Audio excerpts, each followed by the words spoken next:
وَلَقَدْ يَسَّرْنَا الْقُرْآنَ لِلذِّكْرِ فَهَلْ مِن مُّدَّكِرٍ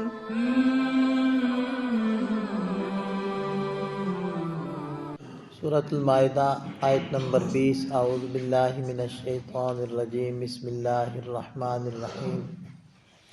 وَإِذْ قَالَ مُوسَىٰ لِقَوْمِهِ يَا قَوْمِ اذْكُرُوا نِعْمَتَ اللَّهِ عَلَيْكُمْ إِذْ جَعَلَ فِيكُمْ أَنبِيَاءَ وَجَعَلَكُمْ مُلُوكًا وَآتَاكُمْ مَا لَمْ يُؤْتِ أَحَدًا مِّنَ الْعَالَمِينَ۔ سابقہ آیت مبارکہ میں اللہ تعالیٰ نے ارشاد فرمایا تھا کہ ایک فترہ کے بعد حضور نبی کریم صلی اللہ علیہ وسلم تشریف لائے ہیں، یعنی ایک وقفے کے بعد، اور وہ وقفہ 650 سالوں پر محیط تھا۔ لہذا ان کی قدر کرو، ان کی بات کو مانو، اور یہ بات ہم اپنے ذہنوں میں بٹھا لیں کہ جب بھی کوئی ایسی شخصیت آتی تھی تو اس کی بات کو مان کر فائدہ قوم کا اپنا ہوتا تھا، اور اس نبی کی بات کو ٹھکرا کر نقصان اپنا ہی ہوتا تھا، نبی کا کوئی نقصان نہیں تھا۔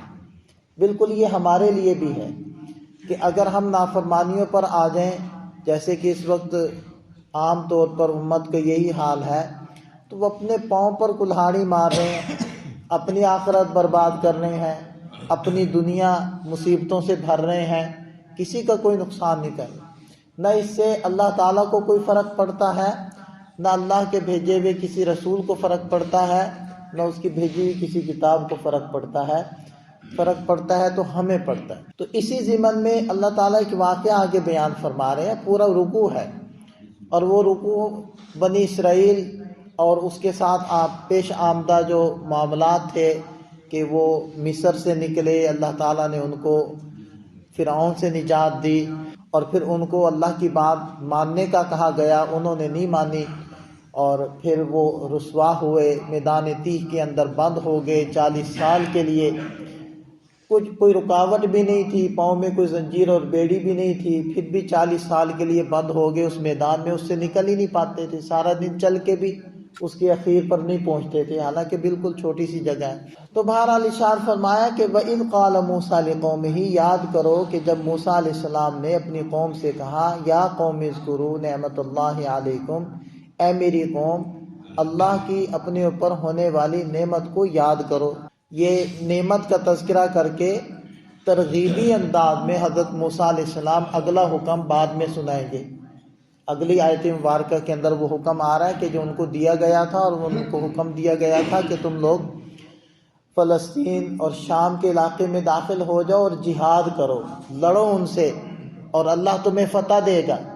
لیکن ان لوگوں نے اس بات کو نہیں مانا، تو یہ حکم آگے آنے والا ہے۔ اس سے پہلے حضرت موسیٰ علیہ السلام ان کو ترغیب دے رہے ہیں، ان کو تیار کر رہے ہیں، اور تیار کیسے کر رہے ہیں؟ اللہ تعالیٰ کی نعمتیں گنوا کر کہ دیکھو اللہ نے تم پر نعمتیں کی ہیں، لہذا اس اللہ کی نعمتوں کا، وہ کیونکہ محسن ہے، دیان ہے، تو اس کا یہ تم پر حق ہے کہ تم اس کی بات کو مانو۔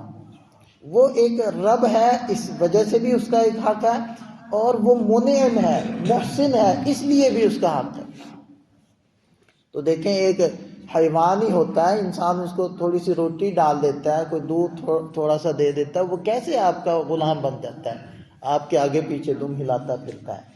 تو اللہ تعالیٰ نے تو بندے کو پیدا کیا ہے، وہ خالق ہے، پھر ہر نعمت انسان کو اللہ نے عطا کی ہے۔ تو حیوان اتنی لاج رکھتا ہے آپ کے ایک لقمے کی کہ وہ پھر آپ کا ساتھ نہیں چھوڑتا، اپنی جان تک آپ پر قربان کر دیتا ہے۔ تو اللہ نے تو سب کچھ دیا ہے۔ تو حضرت موسیٰ علیہ السلام اسی بات کی طرف متوجہ کر رہے ہیں کہ یاد کرو اے میری قوم، اللہ کے تم پر انعامات ہوئے، نعمتیں ہوئی، اور کیا کیا نعمتیں ہوئی۔ دیکھیں کہ فرعون سے نجات پائی، اور اس کی پوری فوج وہ ڈوب گئی پانی میں، بغیر لڑائی کے، بغیر کوئی زخم لگے، بنی اسرائیل وہ غالب آ گئی، وہ غالب ایسے آ گئی کہ ساری قوم ہی ڈوب گئی، اس کی فوج ڈوب گئی، اور سارا مصر ان کے پاس۔ کم ترکوا من جنات وعیون، وہ باغات اور چشمے وہ سب بنی اسرائیل کو بنے بنائے مل گئے، اور کوئی ایک نعمت تو نہیں تھی، اور بھی بے شمار نعمتیں ان کے اوپر ہوئی تھیں۔ تو بہرحال ارشاد فرمایا کہ اذ جعل فیکم انبیاء، ان نعمتوں میں سے ایک یہ بھی ہے کہ اس نے تم میں انبیاء بنائے، انبیاء بھیجے، حضرت یعقوب علیہ السلام اور پھر حضرت یوسف علیہ السلام، پھر خود یہ جو بات فرما رہے ہیں حضرت موسیٰ علیہ السلام، ان کے بھائی حضرت ہارون علیہ السلام، اور بعض مفسرین لکھتے ہیں کہ حضرت موسیٰ علیہ السلام اور حضرت عیسیٰ علیہ السلام کے جو درمیان کا زمانہ تھا، صرف اس زمانے میں ہی 1000 انبیاء کرام تشریف لائے تھے بنی اسرائیل میں۔ اور نبی کے مل جانا، نبی کا مل جانا یہ اخروی نعمت ہے، ایک بہت بڑی دنیاوی بھی نعمت ہے، دنیا بھی انسان کی بنتی ہے، اصل تو انسان کی آخرت ہے کہ اسے عقیدہ ملتا ہے، اور سب سے بڑی بات عقیدہ توحید ملتا ہے، اور عقیدہ توحید ایک بڑی نعمت ہے اللہ کی۔ عقیدہ توحید کی وجہ سے انسان کے اندر جرت پیدا ہوتی ہے، حوصلہ پیدا ہوتا ہے، توکل پیدا ہوتا ہے۔ جو انسان بڑے بڑے انیشیٹو لیتا ہے، بڑے بڑے اقدامات کرتا ہے، رسک لیتا ہے، وہ توکل کی بنیاد پر لیتا ہے، اور توکل توحید کی وجہ سے انسان میں پیدا ہوتا ہے۔ بزدل قومیں جو شرک میں مبتلا ہے وہ بزدل قومیں، آج بھی دیکھ لیں قرآن نے یہ دعویٰ کیا تھا اور آج بھی یہ بات سچی ہے کہ یہ یہود تمہارے ساتھ میدان میں آمنا سامنا مقابلہ نہیں کر سکتے، اور آج بھی یہ بات ہے کہ وہ مقابلہ نہیں کر سکتے۔ کوئی بھی قوم مسلمانوں کے ساتھ آمنے سامنے آ کر مقابلہ نہیں کر سکتی۔ ہاں وہ جہاز بھیجیں گے، وہ جیسے پرندے بیٹیں کرتے ہیں نا، ایسے وہ اوپر سے بم پھینکتے ہیں اور غائب ہو جاتے ہیں۔ یہ جو آمنے سامنے مقابلہ کرنے والی جرات ہے، یہ اللہ توحید کی برکت سے ایک مسلمان کے اندر پیدا کرتے ہیں۔ تو ایک بڑی نعمت ہے انبیاء کا ملنا۔ اور پھر فرمایا وَجَعَلَكُم مُلُوكًا، اور تمہیں اللہ نے بادشاہ بنایا، یعنی بادشاہت بھی دی، کہ بعض حضرات کے اندر یہ دونوں چیزیں اکٹھی ہو گئیں کہ حضرت داؤد علیہ السلام نبی بھی تھے، بادشاہ بھی تھے، اور پھر ان کے صاحبزادے حضرت سلیمان علیہ السلام نبی بھی تھے، بادشاہ بھی تھے۔ اب آپ آیت مبارکہ میں غور کریں، ذرا آیت کو دیکھیں۔ اِذْ جَعَلَ فِيكُمْ انبیاء، یہاں انبیاء سے پہلے فیکم ہے کہ تم میں نبی اللہ نے بھیجے، تم میں نبی پیدا کیے۔ ظاہری بات ہے پوری قوم تو نبی نہیں بن سکتی، چند افراد ہی ہوں گے۔ اور اگلی بات فرمائی وَجَعَلَكُم مُلُوكًا، اس میں فیکم کا لفظ نہیں ہے، اور تم کو بادشاہ بنایا۔ حالانکہ جیسے ساری قوم نبی نہیں تھی، اسی طرح ساری قوم بادشاہ بھی تو نہیں تھی، لیکن جہاں فیکم کے بغیر اللہ تعالیٰ نے ارشاد فرمایا، اصل میں اس کی ایک وجہ تو یہ ہے کہ ہم کہہ دیتے ہیں نا کہ مغلیہ دور، عباسی دور، اور بنو امیہ کا دور، اموی دور، اور انگریز کی حکومت تھی، تو کیا سارے ہی انگریز حکومت میں تھے اور وہ سردار بادشاہ تھے؟ نہیں تھے نا، کوئی ایک بندہ تھا، 2 بندے تھے، ایک مشینری تھی ان کی، لیکن وہ پوری قوم کی طرف منسوب کر دیا جاتا ہے کہ جس قوم کا ایک فرد وہ حاکم ہو تو کہہ دیا جاتا ہے ان کی حکومت۔ تو بالکل اسی طرح کہ جب حضرت داؤد علیہ السلام کی حکومت ہے، حضرت سلیمان علیہ السلام کی حکومت ہے، تو چونکہ وہ بنی اسرائیل میں سے تھے تو گویا کہ بنی اسرائیل کی حکومت ہوگی۔ اس اعتبار سے فرمائے وَجَعَلَكُم مُلُوكًا، تم کو بادشاہ بنا دیا۔ ایک اور مفہوم مفسرین نے بیان کیا ہے کہ جب اللہ تعالیٰ کسی قوم کو آسودگی دے دیتے ہیں تو اصل میں حقیقی بادشاہت تو وہی ہے، جیسے کہ آپ علیہ السلام کے بھی ایک ارشاد کا مفہوم ہے کہ جس شخص کو رہنے کے لیے گھر مل گیا، اچھی بیوی مل گئی، کھانے کے لیے رزق مل گیا، اس کو تو دنیا کی ساری نعمتیں مل گئی۔ بادشاہ نے بھی تو یہی کچھ ہی کرنا ہے نا، اور اس نے کیا کرنا ہے؟ جو جس قوم کو آسودگی مل جاتی ہے، یہ نعمتیں مل جاتی ہیں، تو وہ قوم پھر ان چیزوں سے آزاد ہو کر، ان بندنوں سے، ان قیودات سے آزاد ہو کر ایک نظریے کے اوپر سوچنے کے لیے، ایک نظریے کے اوپر جینے کے لیے سوچنا شروع کر دیتی، اور یہی اس کے ترقی کا سفر اور اس کی ابتدا ہوتی۔ یہی وجہ تھی کہ حضرت ابراہیم علیہ السلام نے جب مکہ مکرمہ کو آباد کرنے کے لیے اس کے لیے دعائیں کی تھی، اپنے بیٹے کو اور زوجہ کو وہاں چھوڑا تھا، تو وہاں امن کے لیے دعا کی تھی کہ اللہ اس شہر کو امن والا شہر بنا دے، کیونکہ جب امن ہوگا تو معیشت ترقی کرے گی، معیشت ترقی کرے گی، لوگ آسودہ ہو جائیں گے، اور لوگ اس کھانے اور کمانے کی فکر سے آزاد ہو جائیں گے، تو پھر وہ کسی نظریے کے اوپر جینا شروع کر دیں گے. اور آپ ذہن میں رکھیں کہ دنیا کے اندر سب سے مضبوط بنیاد دوسرے کے ساتھ جڑنے کی جو ہے وہ نظریے کی ہے، وہ پیسے کی نہیں ہے. سب سے کمزور بنیاد پیسے کی ہوتی ہے. ایک بینک میں ایک صاحب ملازم ہے، دوسرے بینک میں اچھی نوکری مل رہی ہے، زیادہ مراد مل رہی ہے، تو وہ ترجیح دے گا، ادھر جائے گا. ایک پرائیویٹ ادارے کے اندر کام کرتا ہے، اسکول کے اندر پڑھاتا ہے، اگلی مرتبہ اگلے ادارے کے اندر زیادہ سہولتیں ملتی ہیں تو وہ ادھر چلا جائے گا. اس کو جو سہولتیں چاہیے وہ نظریے پر نہیں آپ کے ساتھ کھڑا. سب سے مضبوط بنیاد نظریہ ہوتی ہے. میں اس کی ایک مثال دیتا ہوں. تبلیغی جماعت ہے، حضرت مولانا الیاس صاحب رحمۃ اللہ علیہ نے لوگوں کو نظریے پر کھڑا کیا. اب اس بات کو سمجھیں آپ. اور وہ نظریہ کیا تھا کہ ہم مسلمان قوم ہیں، اللہ نے آخری نبی ہمیں بھیجا ہے، وہ نبی تشریف لے گئے، ان کی نیابت میں ان کی ساری ذمہ داری امت کی طرف آتی. پوری امت مل کر من حیث الامہ من حیث القوم وہ نبی پاک صلی اللہ علیہ وسلم کی نائب ہے اور آپ کے مشن کی ذمہ دار ہے. لہذا اس نظریے پر میرے ساتھ جڑو اور چلو. ان کے زمانے کے اندر کوئی بھی جماعت بیرون ملک نہیں گئی، وہ دنیا سے تشریف لے گئے.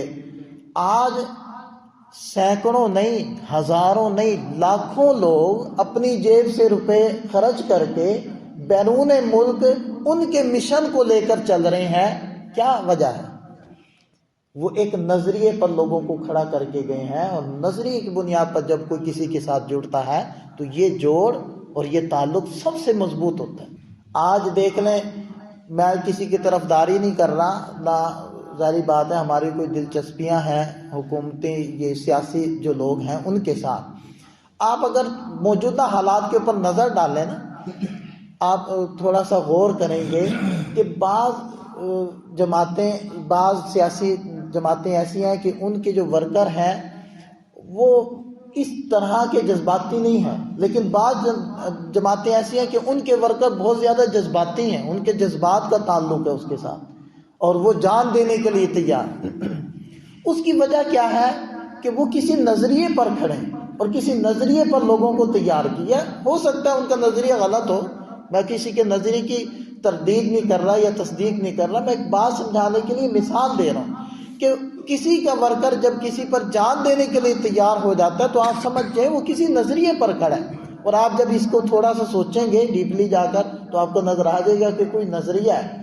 اس وجہ سے تو جب قومیں آسودہ ہو جاتی ہیں تو وہ نظریات کے اوپر کھڑی ہونا شروع ہو جاتی ہیں اور یہی ترقی کا سفر ہوتا ہے. آج دیکھ لیں، ایک سازش کے تحت، سوچی سمجھی سکیم کے تحت پاکستانی قوم کو کپڑا روٹی کپڑا مکان سے باہر نہیں نکلنے دیا جا رہا، بلوں سے آزاد نہیں ہونے دیا جا رہا. یعنی جیسے جہنم میں ہوگا نا عذاب، اللہ تعالیٰ ہم سب کی حفاظت فرمائے، کہ ایک لیول کا نہیں رہے گا کہ کہیں جہنمی عادی نہ ہو جائے. وہ لیول اس کا نا اپ ہوتا رہے گا تاکہ وہ عذاب کا مزہ چکھتے رہیں. اسی طرح ہمارے اوپر جو عذاب ہے وہ بلوں کے عذاب ہے، وہ مہنگائی کے عذاب، تو ان کا لیول اپ ہوتا رہتا ہے تاکہ ایک ہی لیول پر رہ کر نا ان کی ایڈجسٹمنٹ نہ ہو جائے اور یہ عادی نہ ہو جائے. اور مقصد کیا ہے کہ ان کو ذہنی طور پر، ان کو بجلی سے، ان کو گیس سے، ان کو کپڑوں سے، ان کو جوتوں سے، ان کو مکانوں سے باہر نہیں نکلنے دینا. اس فکر سے اگر یہ آزاد ہو گئے، یہ پہلے ہی نظریاتی لوگ ہیں، ملک ہی نظریے کی بنیاد پر ان لوگوں نے بنایا ہے اور پہلے ہی یہ جذباتی لوگ ہیں. اگر یہ آسودہ ہو گئے، یہ نظریے پر آ جائیں گے، انہوں نے ایسی تیسی پھیر دی. اس لیے میں نے اپنے کانوں سے براہ راست سنا ہے کچھ ان لوگوں کو جو مختلف وزیر ہیں، انہوں نے ان کے الفاظ میرے کانوں میں اب تک گونجتے ہیں کہ ان کی الفاظ سے، یعنی ٹی وی پر نہیں، ایسے براہ راست انہوں نے کہا کہ ہمیں نہیں سمجھ آتی کہ کوئی طاقتیں ہیں ہمیں آگے نہیں بڑھنے دیتی، ہمیں پیچھے کھینچتی ہیں، ہم پر ایسی ایسی پابندیاں لگاتی ہیں کہ جن پابندیوں کی ہمیں سمجھ نہیں آتی. تو ہم چاہتے بھی ہیں آگے بڑھنا، تو لیکن ہمیں آگے بڑھنے نہیں دیا جاتا. وہ اصل میں بات کر رہے تھے کہ بجلی کے مسئلے پر کہ ہمارے پاس کسی طرح کی کوئی قلت نہیں ہے کسی بھی چیز کی. انہوں نے پھر ایک مثال کے طور پر کہا کہ صرف کوئلہ ہی ہمارے پاس اتنا ہے، اکیلا کوئلہ. اگر ہم ساری بجلی کوئلے سے بنائیں تو 200 سال تک تو ہم سے وہ کوئلہ ہی ختم نہیں ہوتا جو اب تک کے موجود ذخائر ہیں. یہ ان کے الفاظ ہیں. بقیہ انہوں نے کہا کہ پانی کا مسئلہ، ایٹم کا مسئلہ، اور شمسی توانائی ہے، اور ہوا کے ذریعے سے بھی ہم جو بنا رہے ہیں، ان سب کو ایک طرف ڈال دو، صرف ایک سورس کو آپ لے لو، وہی ہم سے 200 سال ختم نہ ہو. لیکن ہمیں کرنے ہی نہیں دیا جاتا، ہمیں اس طرف جانے ہی نہیں دیا جاتا. پتہ نہیں کیا خفیہ طاقتیں ہیں اور ہمیں کھینچتی ہیں، ہمیں ان فکروں سے آزاد نہیں ہونے دیتے. یہ آپ بات دیکھیں تو اللہ تعالیٰ نے اس چیز کو نعمت کے طور پر فرمایا. وَجَعَلَكُمْ مُلُوكًا، اللہ نے تمہیں آسودہ حال کیا تھا. یہ بنی اسرائیل کے اوپر نعمت تھی. وَآتَاكُمْ مَا لَمْ يُؤْتِ أَحَدًا مِّنَ الْعَالَمِينَ، یہ تیسری نعمت. اور تمہیں وہ چیزیں عطا کی تھی کہ اس وقت موجود جو لوگ تھے، اس وقت جو جہان کے لوگ تھے، ان میں سے کسی کو وہ نعمت ہم نے عطا نہیں کی تھی جو تمہیں دی. دیکھیں نا، وہ اگر قید بھی کیا گیا تھا میدان تیہ میں تو پیاس لگتی تھی تو چشمے پھوٹ پڑتے تھے پتھروں سے، اور اگر بھوک لگتی تھی تو منع سلوہ آ جاتا تھا، دھوپ لگتی تھی تو ابر سایہ کر دیتا تھا، اور راستے کی ضرورت ہوتی تو سمندر پھٹ جاتا تھا. تو یہ کتنی نعمتیں ہیں. تو اللہ تعالیٰ فرمائے کہ یہ نعمتیں بھی تمہیں دی تھی کہ جہان والوں میں کسی کو نہیں دی تھی. اس وقت ظاہری بات ہے یہ امت تھی نہیں. تو بعض لوگ نا اس کو دلیل بناتے ہیں، دیکھو جی بنی اسرائیل سب سے افضل ہیں، کیونکہ اللہ تعالیٰ نے خود قرآن میں فرمایا کہ وہ نعمتیں تمہیں دی تھی کہ جہان میں کسی کو بھی نہیں دی تھی. تو یہ امت تو تھی نہیں. جب یہ امت آئی ہے تو اللہ تعالیٰ نے اسی قرآن میں فرمایا کنتم خیر امہ. اگر قرآن کو مانتے ہو، اس کو مانتے ہو، تو اس کو بھی تو مانو. تو بہرحال تو موجود میں یہی تھے. تو اس اعتبار سے فرمایا. تو ان میں 3 نعمتوں کا اللہ تعالیٰ نے بیان فرمایا. تو حضرت موسیٰ علیہ السلام نے وہ نعمتیں یاد کروا کر آگے پھر ترغیب دی ہے جہاد کی. اللہ تعالیٰ ہمیں سمجھ عطا فرمائے.